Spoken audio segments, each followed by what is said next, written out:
I never imagined my voice could bring a ruthless CEO to silence, until I sang my heart out. I will never forget the day everything fell apart. The sun blazed in that sterile conference room. I stood before a sea of suits, my heart racing like a wild animal. They were all their faces lined with skepticism, eyes cold and judging. And at the very front, there he was, Mark Reynolds, the CEO with a reputation as sharp as his tailored suit. I was just the intern. The kid from a small town with nothing but dreams and a voice that sometimes felt like a curse. Holding that microphone felt like holding a loaded gun. My hands trembled as I recalled the moment my boss had given me this chance. "You have to go out there," Shed said, her voice steady but her eyes wavering with worry. What if I failed? What if I crashed and burned in front of him? The memories of my past flooded my mind. I had grown up singing in the shower while my father blared classic rock in the background. Music was all I had to distract myself from the chaos of home. My mother, always sick, and my father, always gone. I had learned to sing my pain away, hiding behind the melodies, finding solace in each note. But standing there, I couldn't focus on that. The air grew heavy, like thick fog enveloping me. I could practically feel the weight of their expectations pressing down, stifling my breath. Then, I closed my eyes. In that moment, the world around me faded.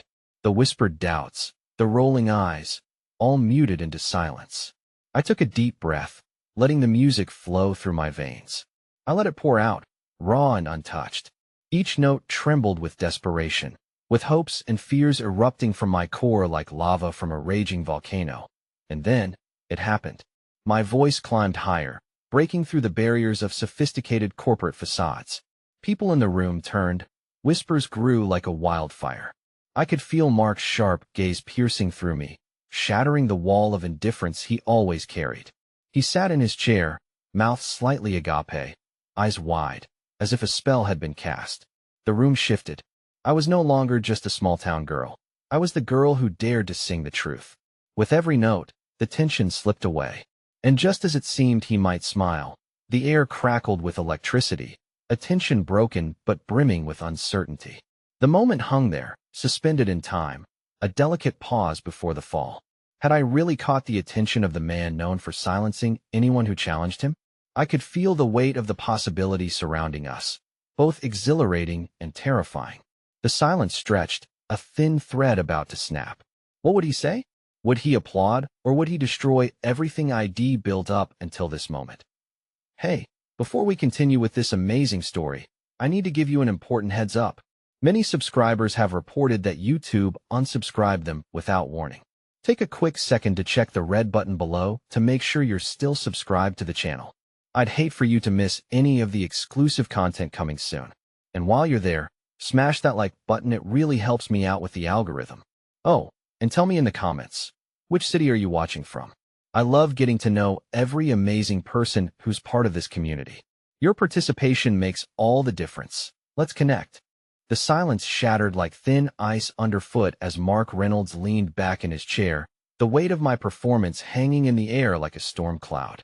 I caught a fleeting glimpse of uncertainty in his eyes before he broke the silence with a clipped Clapan echo that sent a shiver down my spine. "Interesting," he said, the word dripping with ambiguity. "But interesting isn't enough when we're discussing strategy. You'll need to connect your artistry to our vision." His tone, dismissive yet curious, seemed to slice through the fragile veil I had woven around us. The conference room buzzed back to life, murmurs breaking out like wildfire. I could feel eyes darting between Mark and me, assessing, weighing my worth against the cold calculations of the corporate machine. I had dared to step out of line, to show a part of myself that most people wouldn't tolerate, let alone appreciate. But the flicker of hope igniting my heart faltered beneath a weight of doubt. Had my voice truly reached him, or was he merely toying with my dream, the way a cat plays with a mouse before devouring it? Outside the building, the sun began to dip below the horizon, casting long shadows across the pavement. I stepped out, the chill of the evening air snapping me back to reality. The applause from the conference room still echoed in my ears, mingling with a voice that reminded me of my father's words. "Don't be so naive. They'll chew you up and spit you out." As I walked to the nearby park to clear my thoughts, I recalled the faces of the people who had always looked down on me: classmates, neighbors, family who would never understand the chaos inside my chest that begged to be unleashed. I found a bench under the sprawling willow tree, its branches swaying gently in response to a soft breeze. Tears brimmed in my eyes as I leaned back, surrendering to that solace instant memories of my childhood wrapped around me. It was there, at that very park, where I had sung to the wind, each note spilling my dreams, hopes, and fears into an unseen audience. As twilight descended, I heard footsteps approaching. My heart raced as I wiped my tears and straightened up, hoping it might be some gentle stranger. Instead, I found Sarah, my boss, standing there, an expression of worry etched on her face. "I just came to check on you," she said, her voice laced with an uncharacteristic softness. "I was worried about how you'd handle Mark's reaction. I thought I made an impression." I hesitated, doubt seeping back into my heart. "Well, you did," but she started, her gaze trailing to the darkening horizon. "Mark is not an easy man to impress. He can crush dreams in an instant." Just then, a soft sound wafted through the trees, a child singing. She was no more than 6, her clear voice weaving through the air like a golden thread. "Let it go. It'll be all right." I couldn't help but smile through the remnants of my turmoil. The child's innocence reminded me of a truth too easily forgotten. There was still beauty in the world. Sarah seemed to sense my moment of rejuvenation. "You have something special," she said, motioning me to join her in watching the girl. "Don't lose that spark, no matter what happens with Mark or this job. Just remember to keep believing in your voice." That as I turned to respond, my phone buzzed insistently in my pocket, pulling me from my moments of hope. My pulse quickened as I saw Mark's name flash across the screen, the anxiety of anticipation wrapping around me tightly. "Answer it," Sarah urged, her eyes conveying a silent wish for bravery. I took a deep breath, forcing my trembling fingers to swipe the screen. "Hello, meet me tomorrow morning at the cafe near the office," he said, his voice smooth yet commanding. "We need to discuss your future here." The slightest tremor in his voice hinted at something more, a chance, a glimmer of promise. But could it also be a shattering disappointment? Before I could gather my thoughts, he hung up, leaving silence clinging to the air as heavily as the approaching night.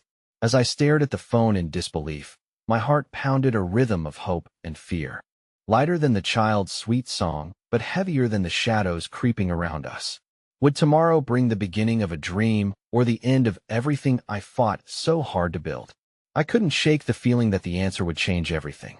The morning unfolded with an uncharacteristic stillness, the air thick with an amalgamation of expectations and unanswered questions.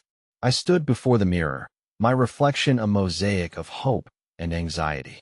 My mind was a storm of thoughts. Would today mark a turning point or an irrevocable shift into chaos? The muted colors of my surroundings felt like a visual representation of my inner turmoil. As I made my way to the cafe, each step resonated with urgency, my heart pounding to the rhythm of uncharted territory. It felt surreal to think that one conversation could change the course of my life. Endless scenarios played through my mind as I approached the familiar yet foreboding entrance. I had envisioned this moment countless times, but now, it felt like stepping into a lion's den. Inside, the cacophony of clinking cups and murmuring patrons formed a stark backdrop to my racing thoughts. I spotted Mark seated at a table in the corner, accompanied by the sepia tones of early morning sunlight spilling through the window. He was reviewing a document, his brow furrowed in concentration. As I approached, I couldn't shake the feeling that I was trespassing into a realm where my insecurities would be laid bare. "Good morning," I managed, my voice barely escaping my throat as I pulled out a chair across from him.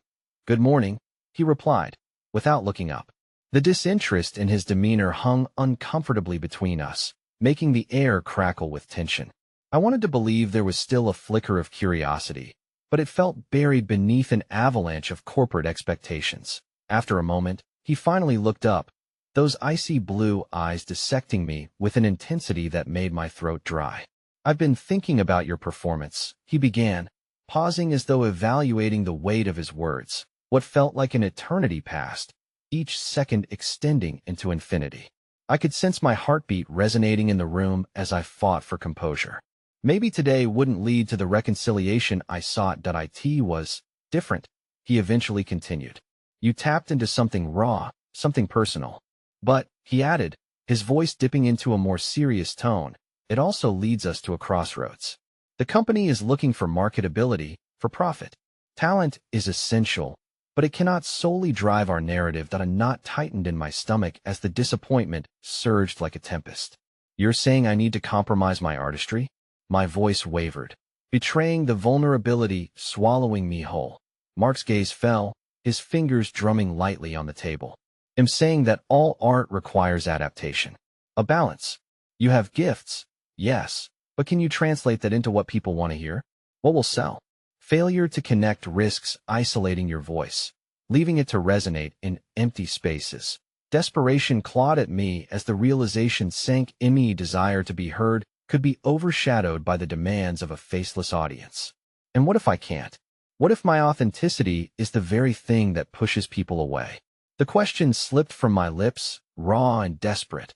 Mark leaned back, arms crossed, assessing me like a strategist sizing up a battlefield. Do not underestimate the value of authenticity. But remember, even within authenticity, you have choices.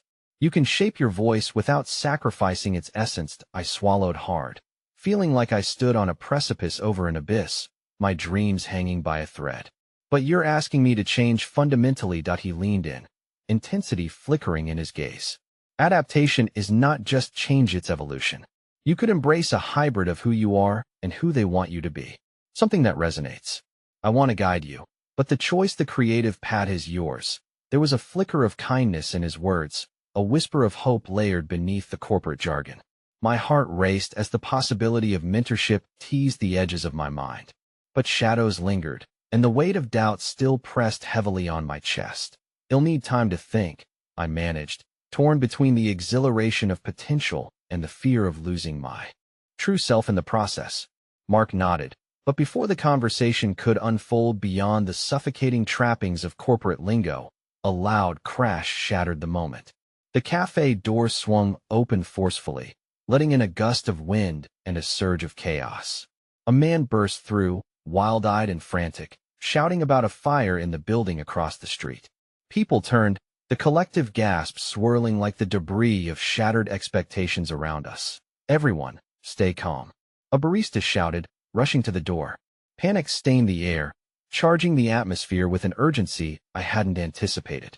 Mark's expression shifted, his focus on the unfolding drama, yet I felt an undeniable connection to the chaos, the fear, the uncertainty, a reflection of my own inner turmoil.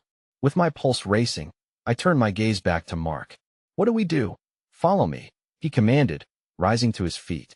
The world outside seemed to blur with urgency, but within his eyes, I saw a flicker of something unexpected. I scrambled to follow as we navigated through a scattering crowd, pushing through the chaos. The fire blazed fiercely in the distance, smoke curling toward the sky like a taunting specter.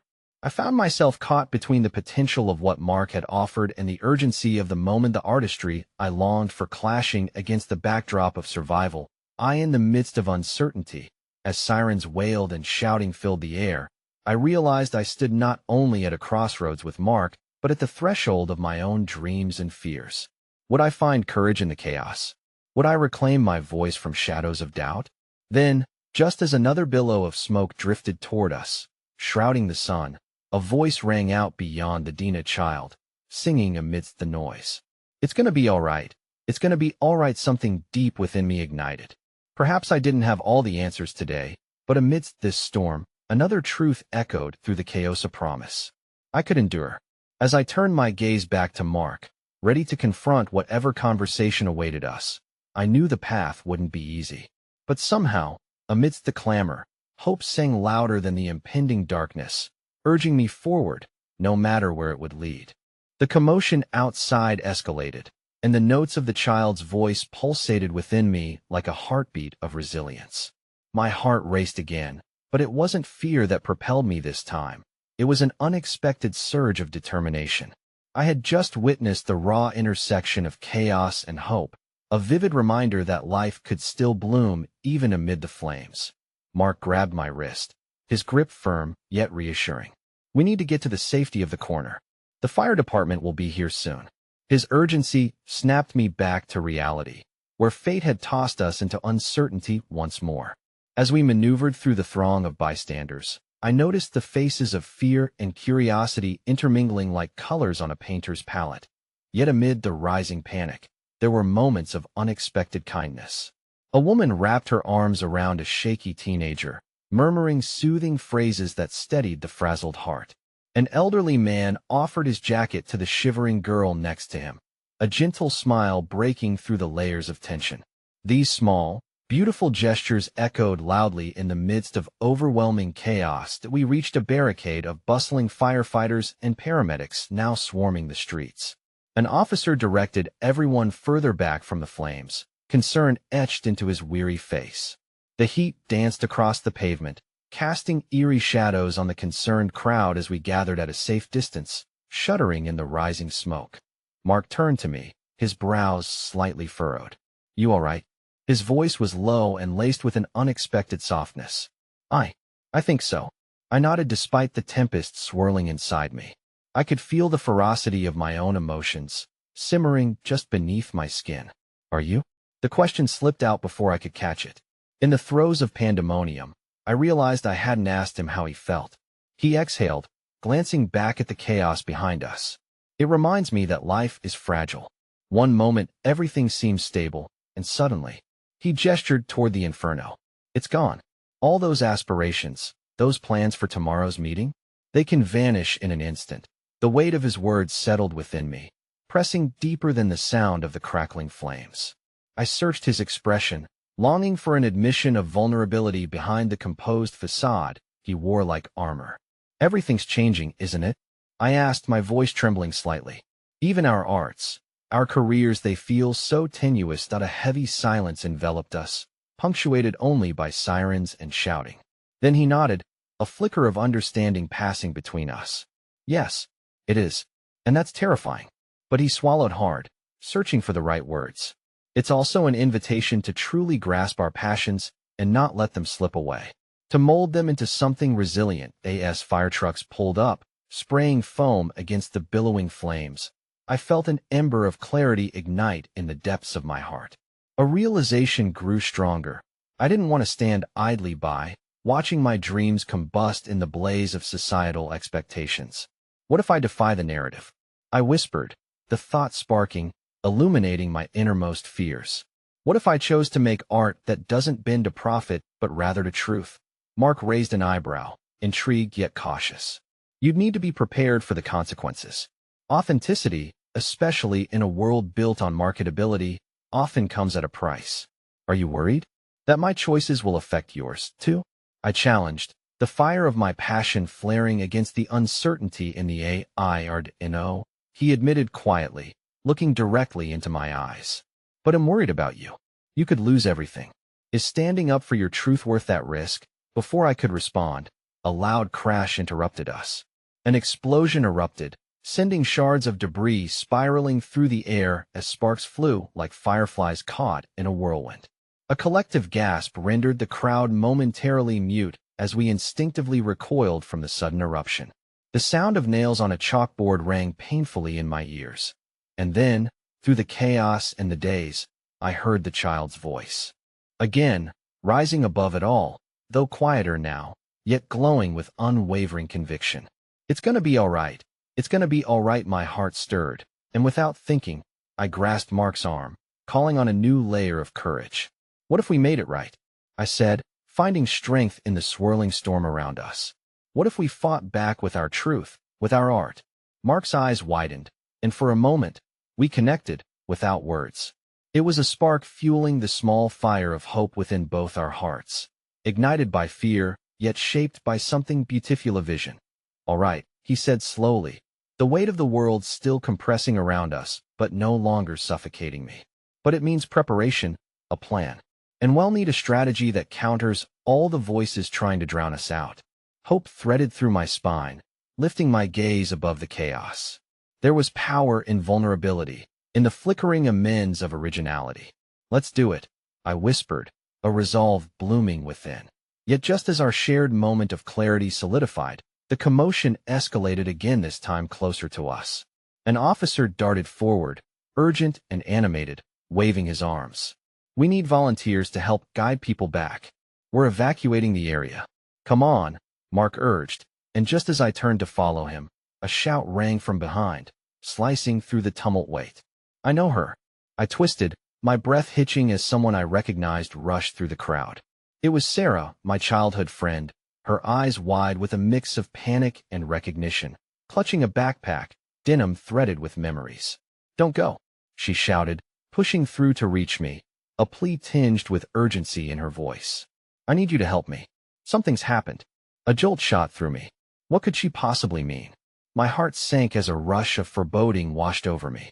As I turned back to Mark, I felt a deep rift opening before me, drawing our newfound determination into the abyss of uncertainty. Would my path of truth diverge from the one we'd just begun to forge together?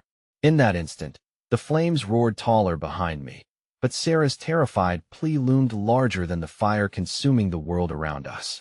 I stood at another crossroads, one that felt heavier, more foreboding. Would I set my newfound resolve aflame, or would I cast it into the shadows to save another? The air thickened with a sense of dread as Sarah reached me, breathless and trembling. Her ashen face mirrored the chaos swirling around us, anguish swirling in her eyes. The moment I had shared with Mark, so full of promise, felt precariously balanced on a knife's edge. "Please, you have to help me," she implored, her words filtered through desperation. "It's Lucas. There's been an accident. I can't get through to him." My heart plummeted, the name striking me like a lightning bolt. Lucas, a name once filled with laughter and adventure, now twisted with a weight I hadn't seen coming. "What happened?" I gasped, my grip on Mark's arm loosening as I spun towards Sarah. Seeking an anchor in the storm of my emotions, "The building collapsed downtown during the fire," she explained, panic tightening her voice. "I was at the art show when it happened, and we lost contact. I just need to know he's okay. I can't do this alone." The overwhelming rush of shock swept through me like the flames dancing behind us, licking at the edges of my resolve. I had already begun to imagine a world where passion bloomed unbridled, where I fought for the art that mattered alongside Mark. But now, with Sarah standing before me, vulnerability radiating from her every pore, I questioned everything. "Where is he?" I asked, urgency sharpening my tone. "Downtown, near the old theater." I couldn't reach him on his phone. It was chaotic. "They say first responders are mobilizing their resources there." "If he's trapped," her voice broke, and I felt the jagged edges of her fear slice into my heart. That I looked at Mark, who was staring at us, the chill of uncertainty settling again between us. "We have to go," I said, making the decision before hesitation had a chance to root itself in me. "We can't just wait here. If there's a chance, we have to take it."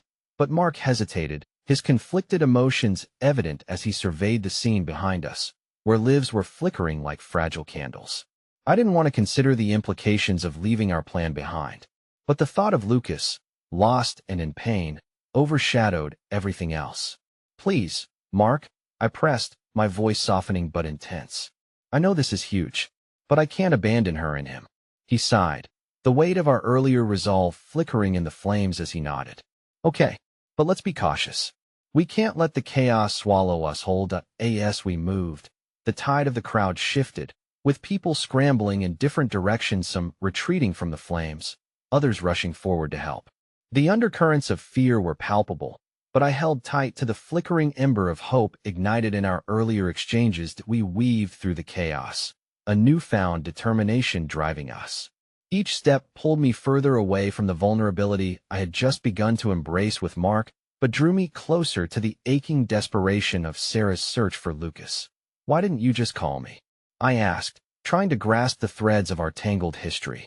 "You've always known I'd come." "I didn't know if it would be a good idea," she admitted, her eyes glistening. "The last time we talked, it didn't end well. I didn't want to drag you back into my mess." "We've all been caught in a mess at some point," I said, trying to keep my voice steady. "But that doesn't mean we can't lean on one another, does it?" A flicker of gratitude shone in her eyes amidst the turmoil, but it vanished as quickly as it appeared, overtaken by worry for Lucas. We rounded a corner, and the scene changed drastically.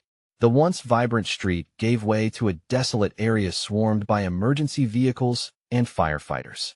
The air here was heavier, charged with anxiety as we approached the thrumming heart of the urgency. I spotted the tangle of fire hoses against the cracked pavement, leading toward the tumult of responders treating those extracted from the wreckage. Panic surged through me, twisting my stomach. Over there, Sarah pointed frantically as a team of paramedics emerged, wheeling someone on a stretcher. My breath caught as I struggled to see the face underneath the blanket. Did I ask that him? I asked. Fear thickened the air between us, but her expression shifted from anticipation to a heartbreaking dread as she rushed closer, forcing me to follow. As we neared, the medics parted momentarily to bring a cluster of survivors through, each face etched with fatigue, fear, and disbelief, but none were Lucas. My heart sank deeper, carving a hollow into my chest. The fire's glow illuminated the moment, and I feared every second spent there could lead us further from the truth. Where is he? Sarah begged a medic, her voice trembling. The medic's response was muted beneath the cacophony of sirens and shouts. I could see the grief drawing tighter around her like a noose. A shout drew our attention. Lucas, we're evacuating. It was one of the firefighters, his voice carrying authority and urgency as he gestured towards the rubble. Lucas, I yelled, impulse driving me forward, away from Sarah's pleading eyes. But before I could reach him, a sudden rumble sent tremors through the ground, followed by a crack that echoed like thunder. Get back, the firefighter cried, and everyone surged backward, fear cascading through the crowd like an avalanche. My heart pounded, an urgent drum in my chest. Sarah grasped my hand, her nails biting into my skin as we stumbled back, caught in the chaos of retreating bodies. But in that split second, as rubble began to fall and panic reverberated through the crowd, a haunting thought pierced through my fear, a terrifying realization that I hadn't truly abandoned our fight. I might lose my chance to rally behind my truth, to sing my heart out, to reclaim our vision amidst this relentless storm. As the dust settled and shadows of chaos rolled on, I caught a glimpse of the firefighter pulling someone through the chaos. It wasn't Lucas, but from the corner of my eye, I saw Mark, his gaze locked on something deeper within the fire's glow. My heart raced, sensing a greater awakening, a revelation building, threatening to unfold like the flames around us. Mark, I called, my voice rising above the tumult. Panic ignited anew. But as I pulled towards him, I felt the ground shift beneath my feet, a slip of fate unfolding as I reached for the one shining truth in this desperate moment, not knowing whether I might grasp it before it melted away into ash. Lucas' fate lay shrouded in mystery, just like our ambitions, and hope could still flicker like a spark, but only if we dared to move forward through the dark. The sound of straining metal echoed through the chaos as the last of the emergency responders pulled away from the rubble, shouting warnings over their shoulders. Sarah's grip on my hand tightened, the raw fear etched in her eyes a mirror to my own turmoil. With a burst of uncertainty, I glanced at Mark, whose face had become a canvas of anguish, burning with the weight of the moment, overshadowed by anxiety for both me and Sarah. Is he in there? Sarah's voice cracked, barely above a whisper, a plea towards the debris that felt insurmountable. Shards of hope danced on the fringes of despair, yet I could see in his fleeting glances toward the wreckage that he too was battling an unrelenting tide of emotion. I turned back toward the rubble, the remnants of what had once been a vibrant hub of creativity, now a haunting shell. Panic surged, clawing at my stomach as I forced myself to breathe through the crushing weight. We can't just stand by, I thought, but the reality of Sarah's devastated gaze held me fast. Then, unexpectedly, an indistinct figure emerged, one of the medics, his face soot-stained beneath the bright lights flashing against the night sky. They moved with brutal efficiency, but there was a spark of kindness in the way he approached us, despite the chaos swirling around. Are you looking for someone? He asked, his voice steadying the whirlwind threatening to unravel us. Lucas, Sarah stammered, her voice trembling between hope and despair. He was here. I was in contact with him. He has to be here. I'll do my best to find him, the medic said. His eyes softened, filled not just with professional duty, but with the weight of human compassion. Stay around. We're coordinating with the teams inside. If he's trapped, we'll get him out. As he turned, his words lingered like a balm upon my fractured heart, grounding me even amidst spiraling shadows. Yet, As I looked back to Sarah, a thought blossomed a small comfort amidst the haunting chaos. "You're not alone in this," I whispered, desperate to lend her the strength I felt bubbling within, ignited by the people determined to save lives. Mark shifted beside me, his gaze still focused on the efforts unfolding upon the remnants of shattered walls. "What do we do now?" he questioned, his voice laced with uncertainty. "We wait," I replied, my heart heavy but resolute. "We need to be here." As the minutes stretched into an eternity, I enveloped Sarah in the warmth of my embrace, clinging to the fragile hope that flickered like the flames still dancing nearby. Within that moment, I felt the barriers of our past crumbling, replaced instead with mutual understanding, our sorrows intertwined in an unexpected alliance. I suddenly recalled the night Lucas had dragged Sarah to that hole-in-the-wall bar on night that coiled my heart with innocence long lost. Laughter had peppered our conversation, and beneath the flickering lights, I had caught glimpses of dreams reflecting back from her eyes, all tied to the warmth of their friendship. "Do you remember?" I began softly, clearing the tremor in my throat, chasing after that fading recollection. "What?" she asked, her face barely visible through the haze of grief. "When you and Lucas sang." A flicker of a smile broke through the storm, bittersweet and fragile. "He always wanted to be a rock star. You know," she chuckled faintly, even as her eyes welled with tears. "He just couldn't stop dreaming. And you used to join him," I noted, smiling at the memory of their carefree voices harmonizing amidst the clinks of bottles and jovial atmosphere. "Yeah," she murmured. "It was reckless, like we were touching the sky." We both fell silent, lost in our thoughts until another medic rushed toward us. "We found someone," he shouted, breathless with urgency, the words ricocheting off our fragile hearts. My breath caught as Sarah leaned forward, her nails digging into my forearm. "Is it?" "We're hearing reports of several individuals now being taken to the hospital," he continued, searching the crowd with an intensity that felt electric. "But we also need to get everyone back. There's structural instability." Mark's expression shifted, a dawning realization crossing his features. "No, wait. We can't." "What about Lucas?" "Please," Sarah cried, nearly collapsing in desperation. "You can't take him away from us." He could be, but as the medic backed away, two firefighters emerged, their faces lined with determination. "We're heading back in, and you can't get too close. Things are unstable." As they prepared to re-enter the wreckage, I caught sight of movement at the edge of the crowd, a figure I recognized with certainty. The memory hit me like thunder, jolting me from the currents of despair. "Lucas," I shouted, my voice breaking through the tumult. "I don't think that's—" Mark began, but doubt laced his words. Yet as the crowd parted, I couldn't shake the sense of something deeper brewing beneath the chaos. The flame of hope had ignited again but felt tethered to disbelief, an echo of the past that refused to remain silent, even in the face of fear. Mark turned pale as he followed my gaze, a storm brewing between us as we both processed the growing shadow emerging ahead. It was someone we hadn't expected. The figure drew closer, the orange glow illuminating a familiar face, but the truth buried beneath it chilled my core. The shouts around us faded into ominous silence as my heart raced into the void, the yearning filling me with dread spilling forth, only for the silence to echo back with an uncertainty that further deepened the chasm we were caught in. "Lucas?" I breathed, the name a prayer filled with desperation, unaware of the answers that waited just beyond the horizon. Yet the presence in front of us shifted as a shocking revelation calibrated the trajectory of our lives, threatening to pull us further into the dark unknown. The air was thick with tension as the figure advanced, the shadows flickering in and out of clarity. My heart raced, pounding against my ribs like a prisoner desperate for release. "Lucas?" I whispered again, unable to tone down the hope that clawed its way through my chest. But the face that stepped into the light was not what I had anticipated. Instead of a familiar, warm smile, there was a hardened expression, the lines around his eyes darkened by the trials that echoed in his absence. It wasn't Lucas, it was his brother, Ethan.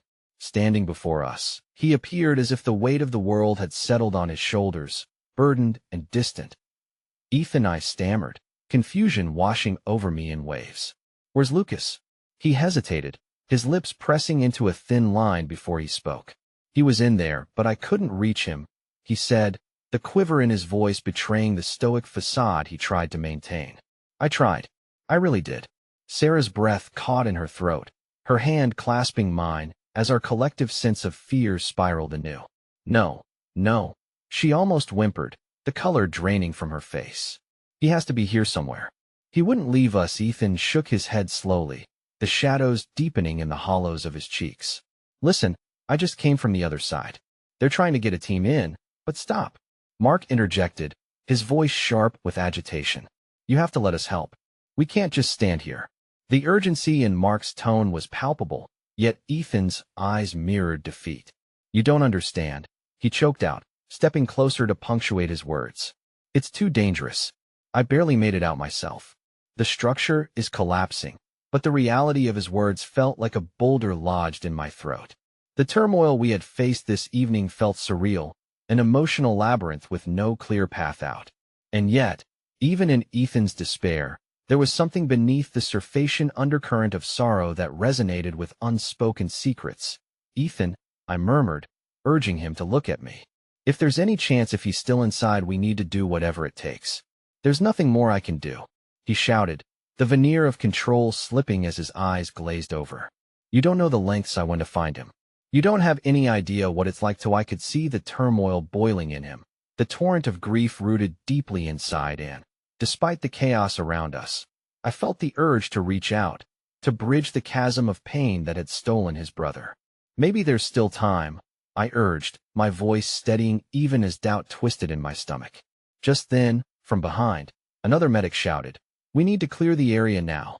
The urgency in his voice resonated through the tension, pulling us all back to the severity of our situation. My thoughts spun as each second became a ticking clock, clawing at the edges of my sanity.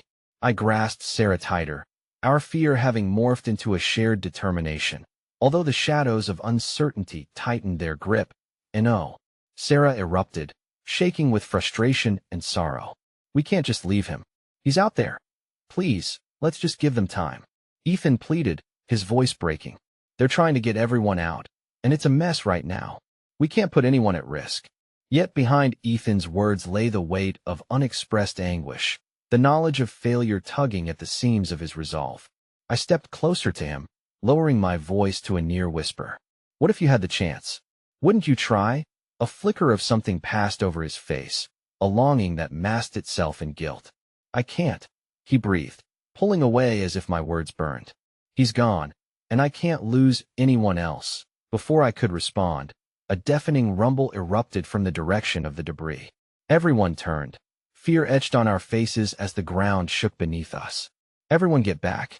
The medic shouted, urgency making his words blunt and frantic. Panic surged through the crowd as they began to scatter, yet my feet remained rooted, drawn inexplicably back toward the chaos. The instability was rising, a crescendo of disaster that felt too close to my skin. Lucas. I screamed, the name, spilling forth like a lifeline thrown into a tempest.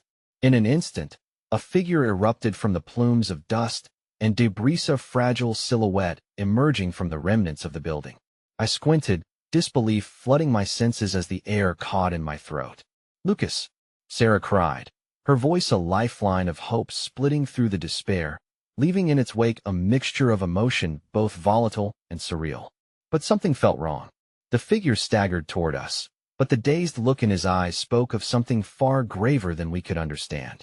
As I took a step forward, the ground beneath trembled again, this time sending a shock wave of panic through the crowd that pulsed like a living creature, ready to consume us whole.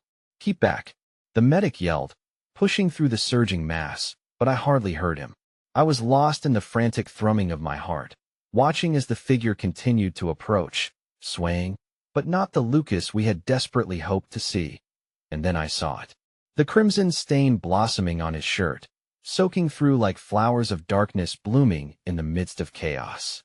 My breath hitched in my throat, a terror creeping into the corners of my mind, despair wrapping around me like a vice. Please, let it be okay, I whispered, every ounce of my being pleading for it to be just a trick of the light. But even as the lights flickered overhead, casting stark shadows that clung to his form, the answers awaited us. shrouded in the cyclone of grief that threatened to sweep us under. And as he haltingly reached out, the terrified realization broke over us all with a ruthless clarity, demanding to face the unspeakable because sometimes hope and despair were the same face. The pressure in the air felt electric as we all stared at Lucas, standing there with that overwhelming crimson drenched across his shirt like a promise fading away. A pendulum swung inside me, tethering every word I wanted to scream, every instinct that pushed me to rush toward him. But the petrified silence hung in the air, thick with disbelief. "Lucas!" The cry broke from Sarah's lips again, trembling with a mixture of longing and terror. She surged forward, yanking my arm as she pulled me with her. Yet as we drew nearer, the horror struck deeper into my gut, threading its way through every coherent thought. What had happened? Get away from him. Ethan's voice sliced through the stillness, cutting beneath my skin. His protective instincts surged forth, and before I could fully process my thoughts, he stealthily maneuvered his way in front of us like a shield. "You need to stay back, the medics." "No, we have to help him," I shouted back, the helplessness igniting a fire behind my eyes, ready to spill over. It felt cruel to be distant when Lucas needed us most, but Ethan's face hardened, becoming a portrait of indecision torn by grief. I could see the jagged edges of pain reflected in his eyes, the dark circles that somehow bore witness to nights of torment and hopeless searching. "He's injured. He needs, just let me see him." Sarah's voice wavered, pleading, breaking through the stalemate. Her fevered expression spoke of desperation, a lifeline urging him to give in a quick, reluctant gesture. Ethan stepped aside, but his burdened gaze never left Lucas. The swaying figure looked haunted, the remnants of the structure lingering in his eyes, fear tugging at the corners of his mouth as though he was grappling with a nightmare. I reached Lucas, every inch of me screaming to touch him, to frame my fingers around his shoulders and pull him to safety. Something stopped me. The crimson stain might have told me everything I was terrified to acknowledge. I stopped short, feeling time stretch into an eternity. "Lucas?" He blinked slowly, confusion swimming in his gaze. "I tried to get out," he murmured, his voice a thin whisper laced with exhaustion, echoing the weight of his struggle. "It collapsed. Are you hurt? What happened?" We were so scared. All the earlier composure disintegrated. Panic clutched at my throat. His eyes glistened unfocused, as if he were still tethered somewhere else. I thought I could save them, but his words trailed off, an unvoiced confession pooling between us, heavy with unspoken losses. A medic pushed his way through to him, kneeling down beside Lucas and assessing his wounds with a practiced urgency that contrasted sharply against the stillness of our moment. "What's your name?" the medic asked, all business as he checked Lucas' pulse, his grip firm yet gentle. "Lucas, I'm okay," he croaked, but the defiance was lost in the tremor of his voice.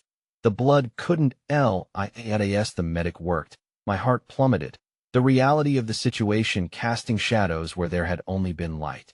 Reality etched itself in crumpled lines on Lucas' face, and the guilt I had seen in Ethan's eyes now flickered in Lucas as he tried to draw strength from us when, in fact, his own foundation felt utterly shaky.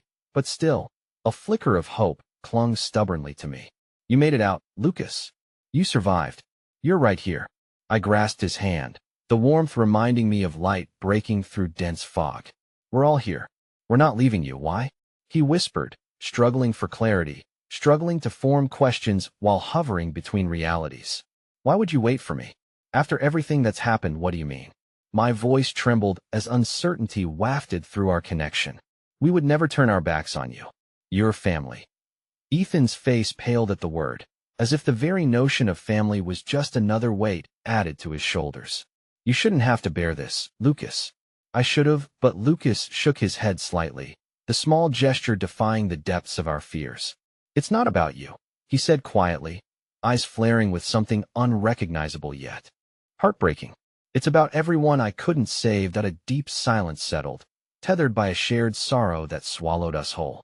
But as I squeezed Lucas' hand tighter, I felt the pull of something, tentative yet resolute. In that moment, our eyes locked, and I realized that despite the pain, we were not giving in, not truly.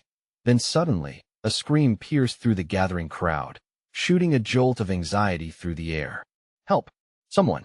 Get back! My heart raced anew as the medic's attention snapped from Lucas back to chaos rising again. I turned instinctively, astounded to see other medics being overrun by rubble collapsing from a nearby structurean eruption of dust and debris tumbling and tumbling. A reminder that the danger was far from over. Get back, everyone. We need to clear the area now. The medic shouted, and panic bubbled like an angry cauldron among us as people scrambled backwards, eyes wide with fear as the ground trembled beneath us once more. I felt a deep-rooted dread surge into focus. The medic grasped Lucas' other arm, trying to pull him away. We have to move. We can't stay. But a realization struck me like lightning, clawing its way through the shadows of weighty despair. Wait, I cried, suddenly gripped by an urgency that shot through me, a dawning awareness that shattered my thoughts. We can't leave him like this. He needs help without forethought.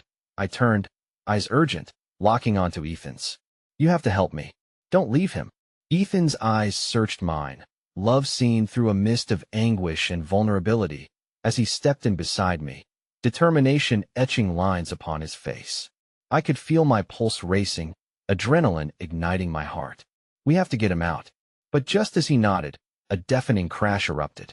The earth shuddered beneath our feet as walls began to buckle again, threatening to consume us like hungry monsters. I screamed, pulling at Lucas' hand, and in that horrific, disorienting moment, my heart knew this far from over. Hang on, Ethan shouted, his voice anchoring us.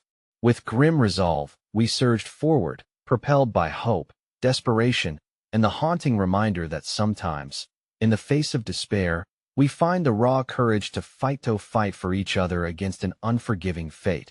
But in that breathless thrumming of panic, something shifted again. Just as I thought we were breaking through, just as I felt hopeful again, from the depths of darkened shadows behind us, something emerged that would shatter our fragile moment of resolve. A figure cloaked in darkness, its intent unknown, like a haunting whisper in the periphery of our fears, demanding the chance to be faced head-on. And I couldn't help but wonder, as dread coursed back through me, if this struggle hadn't only just begun.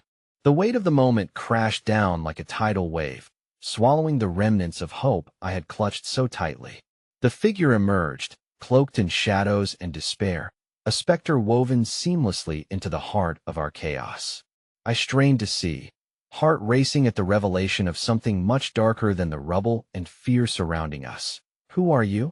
I managed to stammer, breathless and shaken, as the shadows twisted around the figure like tendrils of mist.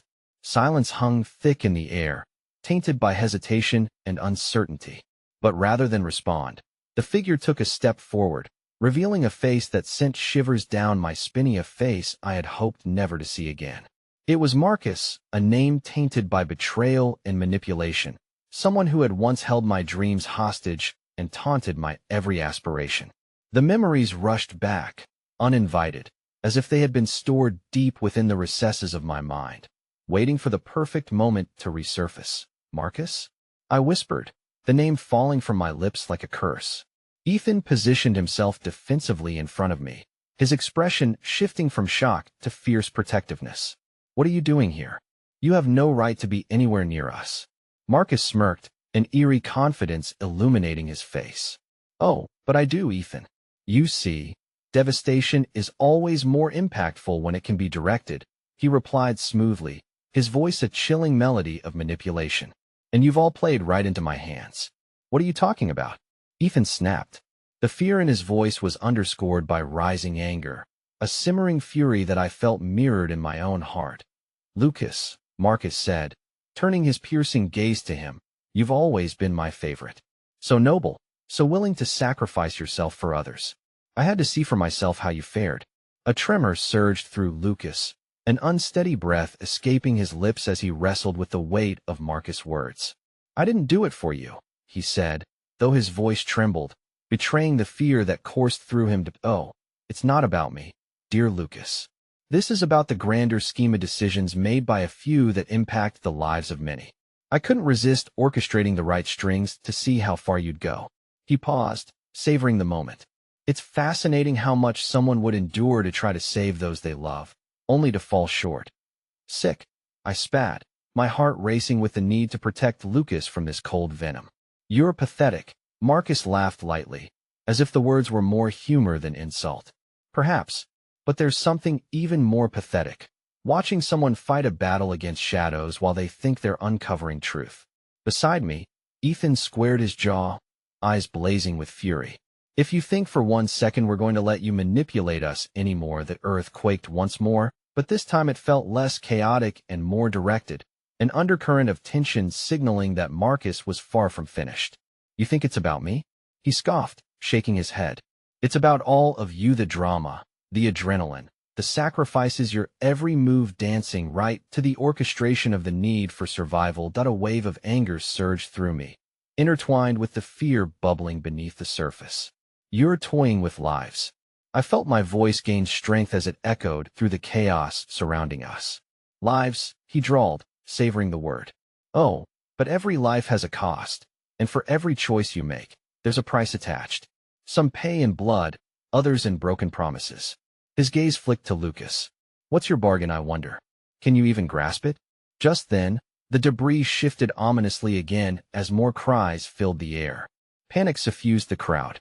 We have to move, I screamed, grasping Lucas' hand more tightly, feeling the warmth ebbing slowly from it.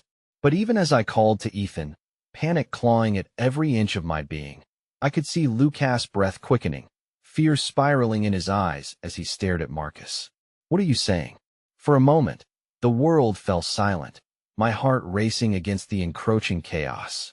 Every instinct urged me to flee, to pull Lucas into safety, but I couldn't shake the insidious pressing of Marcus' presence, the chaos of his twisted machinations laying itself bare before us. I am saying death is the better option sometimes. Wouldn't you agree? With that chilling statement hanging in the air, chaos erupted anew, debris crashing down around us like a violent storm. The figure merged back into the flurry of panic, lost in the haze of dust and screams. Run! Ethan shouted, propelling us forward as the danger surged ever closer. My hand still grasped Lucas, but as we turned to escape, Marcus's voice echoed behind us like a dagger scrutinizing the folds of our emerging reality. This isn't over. Not yet. And just like that, I could almost taste the uncertainty swirling like smoke, mingling with dread, scattering hope into bleak corners of doubt. In that moment, I knew, without a shred of ambiguity, we were about to face a battle we weren't prepared for, a war ignited not by the chaos around us, but by the darkness lurking within. The air was thick with despair as we fled through the chaos, shadows of panic swirling around us like specters of our fears. I felt Lucas's grip tightening on my hand, his breaths coming in short, sharp gasps that sliced through the frantic noises of the crowd. As we found our way toward the safety of the ambulance, something inside me cracked under the weight of the moment. I can't lose you again, I shouted, my voice trembling against the roar of sirens and chaotic cries. Lucas turned to meet my gaze, the terror in his eyes reflecting my own as we stumbled together through the debris-laden street. Every fiber of my being screamed for safety, but the specter of Marcus' words haunted me. It's not over, I whispered involuntarily, the weight of realization pressing down hard on my chest as fear clawed at the edges of my thoughts. How could I think about the future when the shadows of our past loomed larger than life? Ethan, ever the protector, shoved us toward the ambulance, his expression etched with fierce determination. You have to stay together, he urged. Promise me. His words hung in the air, an unbreakable bond rooting us to one another amidst the encroaching chaos. I nodded, my heart racing with the need to believe that we could make it through this. Once inside the ambulance, the sterile smell clung to my senses, mixing with the acrid scent of smoke. Medics surrounded Lucas, moving with calculated urgency. I hovered nearby, fear tethering me to his side while his body was gently assessed and treated. Each movement felt like a jolt of uncertainty, a reminder of everything we had fought against just to be here. Stay with me, I urged him, wrapping my fingers around his tightly. The warmth of his hand felt fragile, a flicker of hope in a world that threatened to extinguish every light that I am trying. He murmured, his voice strained yet tethered to something greater. But I don't feel like I belong anymore. It's like he trailed off, tears pooling in his eyes. All that we've done, it feels so futile. The words crashed down like waves against the rocks, and I felt my heart fracture. No, it matters, I insisted, desperation coloring my voice. You matter, we all matter. Together, but then I thought of Marcus, the icy certainty that shadowed us into the abyss. That's what he wants. He wants us to lose hope, I added fervently, trying to reach through the haze of fear surrounding us. My own certainty teetered dangerously close to self-doubt, yet I needed him to believe in something beyond the darkness. With a pained expression, Lucas nodded, and for a fleeting moment, I caught a glimpse of his earlier passion through the fog of his fear. It reignited a flickering flame within Meth's same vitality that had propelled me into the lion's den of corporate battle. Just then, a thunderous explosion echoed from the direction of the collapsed structure, sending fear rippling through the crowded streets outside. The ambulance jolted as a cloud of dust invaded through the doors, suffocating us momentarily in a thick veil of uncertainty. What do we do? I breathed, panic clawing at my throat. Wait, Ethan shouted from the front, his powerful frame blocking the chaos that surged outside. We need to stick together and wait for them to sort this out. A nurse rushed in, her expression steely yet tender. You need to stay calm, she instructed, her voice unwavering amidst the storm. We've got this. Lucas needs help. I cried out, the urgency consuming my every thought. But just then, the glimmers of hope flickering within us began to vibrate with something else. A growing sense of resilience threaded the air, filling the void with promises unbroken and futures unwritten. Underneath the chaos of the moment, there was something deeper blossoming within me, a quiet understanding that we could simply be. We did not have to fight this battle alone. Every note sung, every bond woven, created a tapestry of strength that linked us all. As Lucas was being treated, I turned to Ethan and murmured, we have to face Marcus together. We can't let him win. The clarity in that moment cemented everything we had forged from hardship and hope. Whatever it takes, I added, as the gravity of that statement settled heavily among us. Ethan nodded sharply, determination illuminating his features. We will protect each other. We've come this far. And as we exchanged those solemn words, I felt something shift, something profound that etched itself into the marrow of my bones. It brought forth the collective essence of ourselves and all we had endured, the reminder that the chaos didn't define us. The choices we made held the power to illuminate even the darkest of nights. With each passing moment in the ambulance, the world continued to spin outside, each layer of uncertainty stitching itself into the fabric of our reality. I closed my eyes for a moment and wove our hopes together in the silencia tapestry of tenacity against the clangor of despair and doubt. We had one another, and together we could eclipse the darkness. Then, through the haze, a child's voice filtered in a soft, melodic hum threading through the chaos surrounding us. It's gonna be all right. It's gonna be all right. The sweet innocence of that song reawakened something profound within us, a reminder that amidst all the darkness, we could be the light. As the medic finished tending to Lucas, he turned to us, a flash of understanding lighting his eyes. He'll be all right, he said, and I felt the weight begin to lift just as we emerged back into the world together, entwined, forged by our choices and unapologetically authentic in a world that threatened to strip us bare. Suddenly, from within the fray, I spotted Marcus again, lingering in the shadows with that same insidious smirk twisting upon his lips. Time slowed as we met his gaze, an unyielding determination igniting within all three of us at that very moment. We're not afraid of you, Lucas said against the tide of uncertainty, his voice steady, unshaken. Your darkness has nothing against our light. And as that unwavering conviction rang out, something remarkable unfurled within me. We stood not as our past selves, but as a unified force driven by authenticity and resilience, the embodiment of hope woven through the totality of our experiences, daring to reclaim our narrative from the shadows. Let the game begin, I stated, my voice steady, unafraid, as we moved toward the darkness together. With each step forward, a chorus began to form, no longer a strain of uncertainty, but a symphony of truth echoing through the chaos. We were reclaiming our narrative, and together, we were unstoppable. It would indeed be a rocky road ahead, but I felt an undeniable assurance that the light would guide us home, even against the deepest of shadows, because together we could face anything. And as the first notes of our newfound harmony swelled into the air, I realized something profound. In the embrace of uncertainty, we had found the truth that radiated brighter than the darkest fears and lived within every breath we took.